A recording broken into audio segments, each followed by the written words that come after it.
Hello and welcome to the Dad Whisperer. I'm your host, Dr. Michelle Watson, and I'm so happy that you're joining me here again today. And because my passion is to help dads become heroes, it is my joy each week, as you know, to bring you relevant topics that support that goal, especially when it comes to the dad-daughter relationship. And in case you're new to the program, here's the template that will guide our conversation today. On your mark, get set, go. I want you to envision yourselves, dads, standing side by side each other, getting ready to run your fathering race this week. And I'm on the sidelines as your coach saying, on your mark, get set, go. On your mark is the topic or the theme.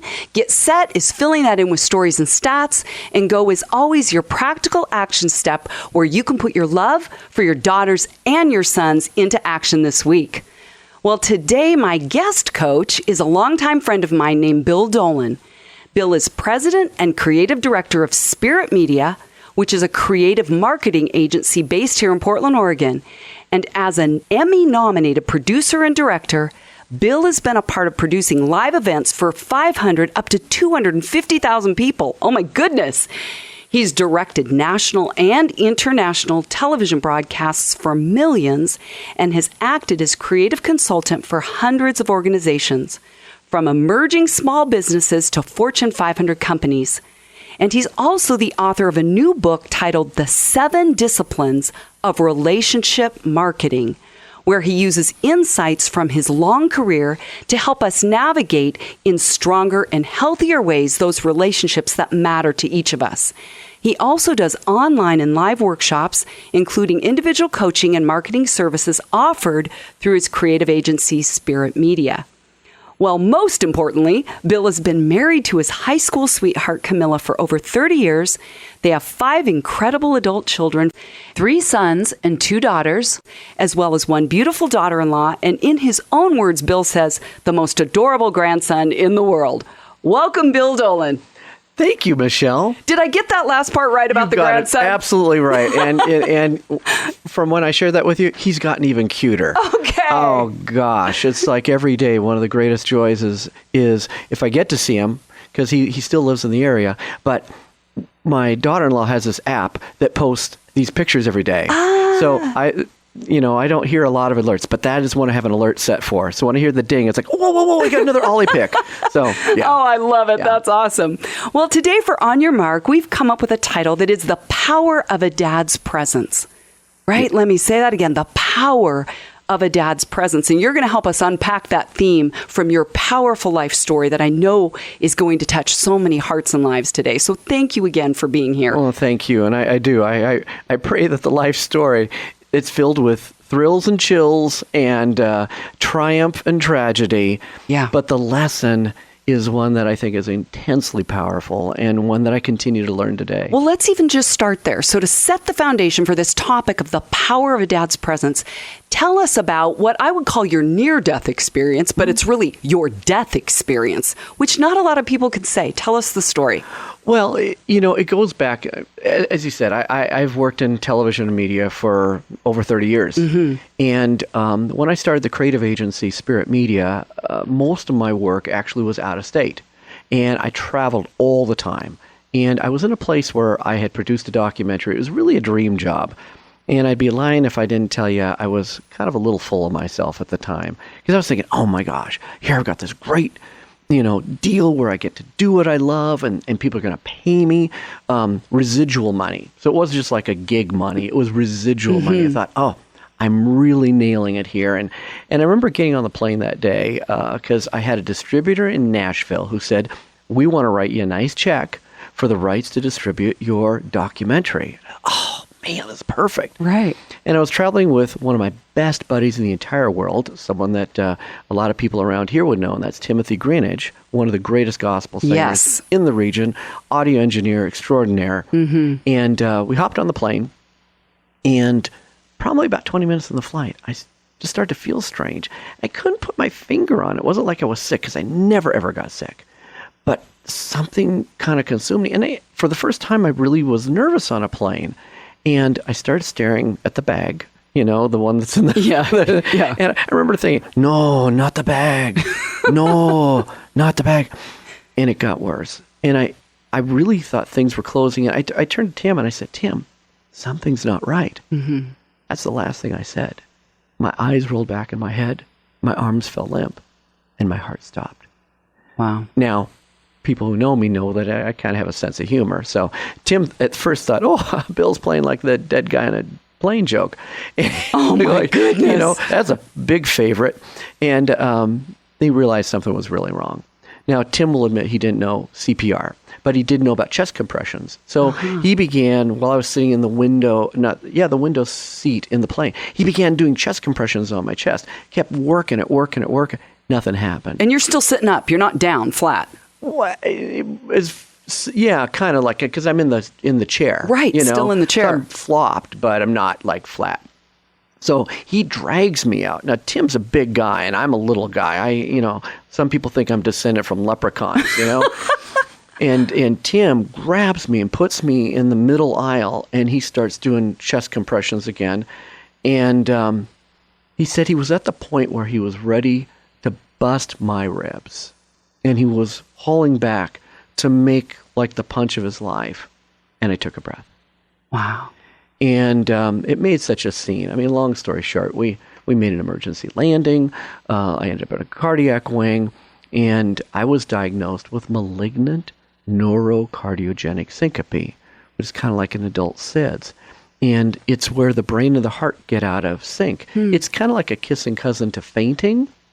So if someone like faints, it's because the brain and the heart kind of get out of sync. I have such an extreme level of it. They call it malignant. And the only way they could deal with it is to put a pacemaker in my chest. Okay. But the best part is I remember everything.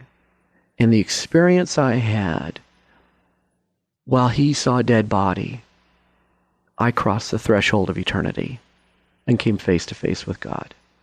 And that changed everything. I mean, literally, I'm choking up just hearing that. What was that like? Well, that's almost another show entirely. And I write about it in the book because even to this day, I continue to unpack what I experienced. But the short version is this, is that any paradigm I had of God, limitations, expectations, blew up.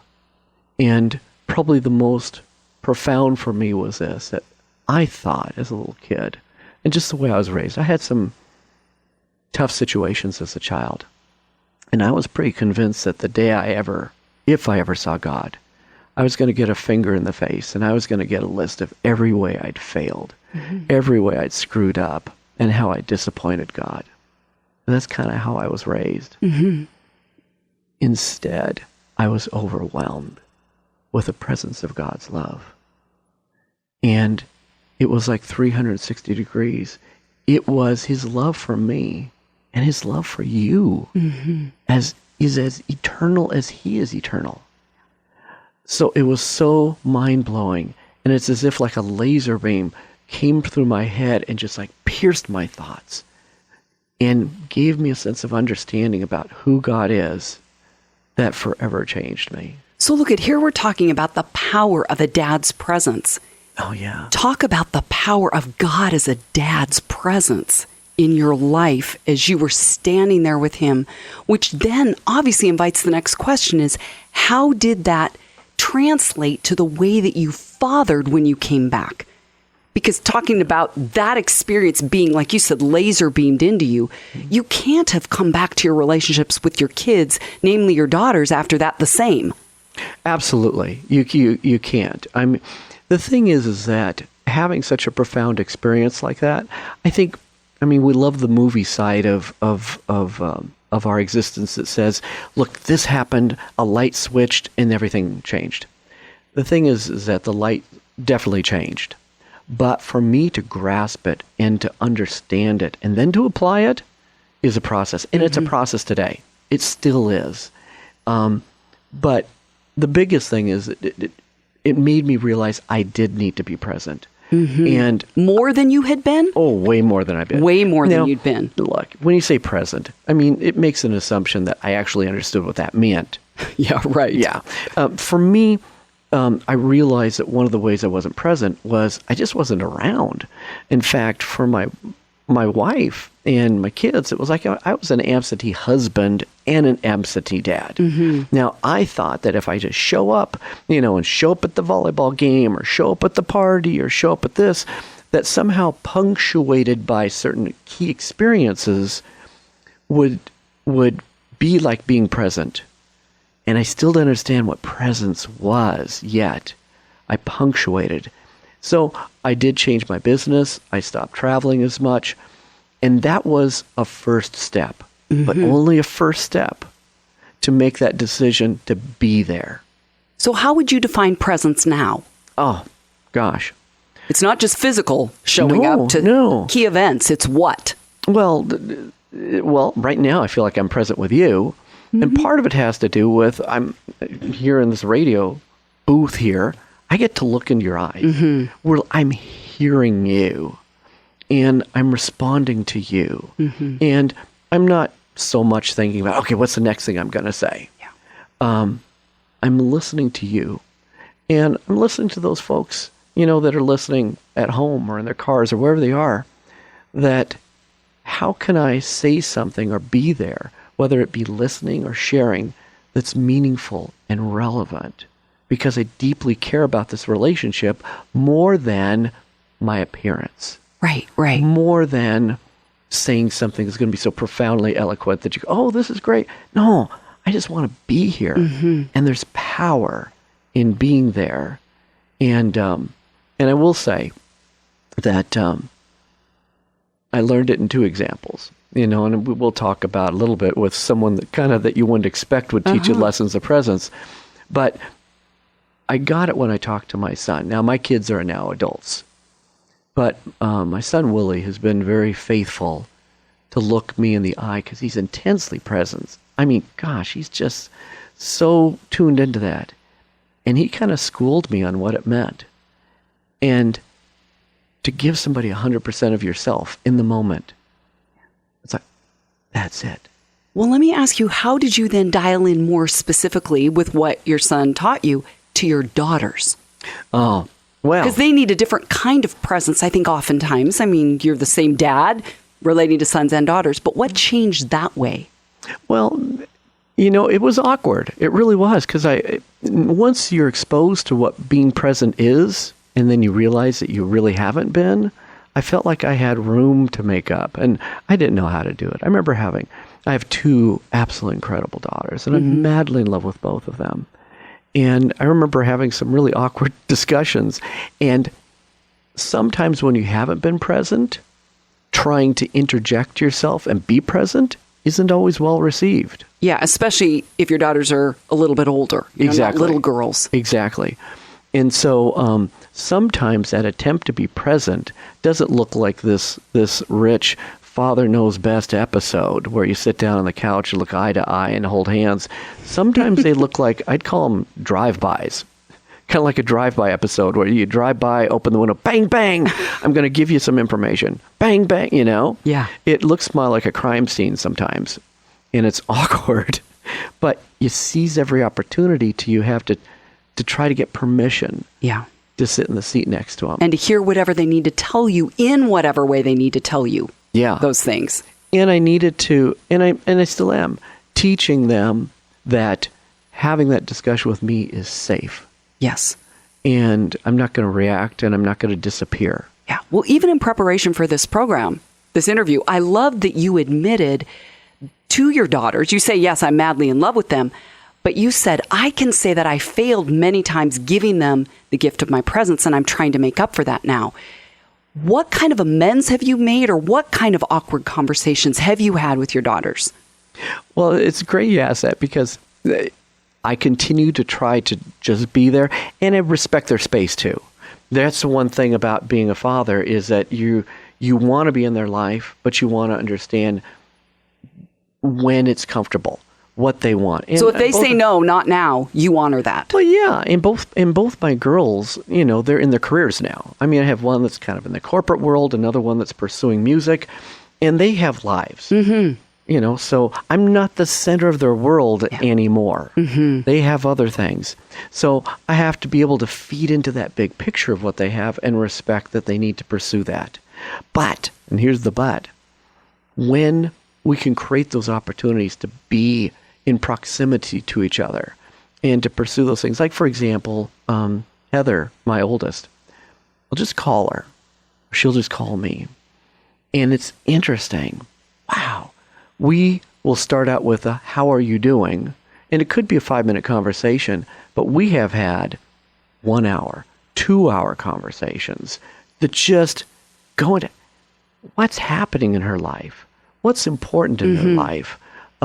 Because you're asking the questions to draw that out of her. And I think I've had to prove to them that I really care. Yeah. That's tragic to say, but for someone a father who I think stepped back a little bit because I was successful in these other areas. And I thought I was being a father because I showed up the big things and I made sure the money was there. Providing. Yeah, providing. I'm doing that thing. I thought I was doing okay. What I didn't realize is that I'm not sure I felt like a confident parent. And men frequently, we all like to win. And what happens is that if we don't feel like we're winning, we subconsciously step back. Exactly. Instead of stepping into the challenge, we step back from it, and then we go back to that thing that we win at. Like I win at work, I win in my career, I win at this. Yeah. As a parent, I'm still figuring that out. So coming in and just being really vulnerable and saying, honey, I don't know, but I am so in love with you, and I want to be there for you. I want to have that relationship. I went back to my youngest daughter. We had a window recently in preparation for this. And I said, honey, what do I need to know? I love that. Great question. Wow. What do I need to know? And guess what? What? I shut up and listened. Come on now. Preach it. Wow. Shut up and listen. We should call this program that. This interview. Shut up and listen. Oh, yes. It's like a brilliant. We make all these pillows and posters and motivational things with kittens and stuff like that. Just put that down. Right? Exactly. Shut up and listen. Yeah. That's probably the best advice I could give myself. Oh, that's powerful. You said there was a second story, and this is the one that has to do with someone who taught you the power of presence. Yeah. And you know what? It's not at all what I expected. Because I think for me to learn presence, I had to really experience myself. Again, my life, and I live kind of bang, I'm going here, I'm going here. I realize that even as I haven't given people presence, I haven't given people the opportunity to have presence with me because I'm like a ricocheted bullet. I fly in, hit the wall, and I'm on to the next thing. But in this case, I was hired to do an interview with President Clinton. And we get to work with a lot of celebrities and meet people in their homes and do these different things. But I fully expected it with the President of the United States, and he was out of the office now, but you still call him the President, that this was going to be tight. Like tight. Boom, get in, do this, and he was out. And I had all his handlers remind me, look, he's got a tight schedule. He's going to come in. He's going to do the interview. I think you've got like 15 minutes. Boom, gone. And then he's late for some other things. He's going to meet with the Dalai Lama or something. Right. Great. So when we got in, we had everything set up for him. He came in. He did the interview. And he's eloquent. He's like crazy. He drips charisma, by the way. Okay. And regardless of what you feel politically, he's good. He's good at what he does. But at the end, and we're all done, he stopped and he said, did you get a chance to look around while you were here? I said, well, no. And he started asking us questions and then showing us around. He took, and now his other people were freaking out, because he had to get this thing. But he took that time, looked into our eyes, asked us questions, told us stories. And I was just blown away. And I went, this is what presence looks like. And feels like. And what it feels like. Yes. I felt like he genuinely cared. He was interested in what we did. He was interested in my background. He was interested in sharing some delights of his, like how his book had been translated in 40 languages. Oh, let me tell you this story. Let me tell you a story. We ended up spending quite a bit of time with him. So when he left, I was stunned by the presence. And I looked to his people and I said, is he like that, all the time? And the Secret Service guy said, yeah, you just became his 100,000th best friend. Oh, my goodness. That's his gift. Yes. And why he has succeeded, regardless of his politics, because he gives people presence. You know what I even love in your story? And if you're just listening, I'm talking to producer, director, author Bill Dolan, is if we translate what you just said to fathers and daughters, I wonder how many dads let their daughters walk them around the room. Let me show you what I earned or what I did or what I made or what I'm reading. And to get to hear the stories about her life just by letting her walk you around, quote, her house. Oh, yeah, that's a great idea. In fact, you're giving me ideas for what I want to do with the girls. It's like, oh, show me what you're doing now. Yes. Show me what you're doing. Yeah. Yeah, and even this week, I was showing my dad, I love pictures, and I took a bunch of them on vacation, and I put them on my computer instead of my phone to walk him through them. And I could tell I had exceeded his bandwidth for paying attention to what didn't really matter to him. Yeah. And what I've often said to dads is your daughters watch you for 2 hours, intently watch a movie that you love or a sporting event. But then we walk in and you're done in like 2 minutes. We can tell when you're not present, when you're kind of there, but not there, you know? So Bill, I know we're closely wrapping up our time in a few minutes, but what would you tell the dad that maybe is in a season of his daughter's life and his life where she's shutting him out a bit? She's like, Dad, maybe it's too little too late, which is part of your story. You said I had to. In fact, what ages were your daughters when you had your death experience? Well, were they teenagers or? Let's see. Heather was 14, and then Courtney would be 10-ish. Which I think the important thing, and the reason I asked you their ages is dads may say it's too little too late. I've got to kind of move on. So I just want to ask you that question. What would you tell the dad who has a daughter who says, it's too little too late, Dad, I don't want to dial in now. I don't care about your presence now. Yeah. Well, that's a tough question. The first thing I would say, and it's really the place where I am right now, and that is that remember why you are a father. In fact, there's a piece of my book I talk about the mission manifesto. And really it's a combination of some really important things. Now, they apply to marketing, they can apply to campaigns, but they apply to life. And to recognize why your purpose as a father. And to recognize that there's missions that need to be accomplished to do that. And so goals. Good. And I know when I was first becoming a father, I kind of had this vision of what it looked like. And it's like the cover of a puzzle box. And it doesn't mean that at any point in your life you get all the pieces. Right. But every day you go out and you pursue the pieces. And you pursue that relationship. In any relationship, especially with your daughters, it's worth pursuit. And if they know that you're madly in love with them and you continue that pursuit, it might never be perfect, but it's the journey you need to go on. And that's what relationships are about. There you go. Last question. If you could give dads one go step, and you really have woven them into the conversation today, what would be the last thing you'd want to say to dads? Put this into action this week. I would say right now, call your daughters and let them know that you're madly in love with them. Tell them why you're madly in love with them. And that no matter whatever decisions they make, no matter what way the relationship has ever gone, that nothing in this world will ever separate your love for them. There you go. Nothing.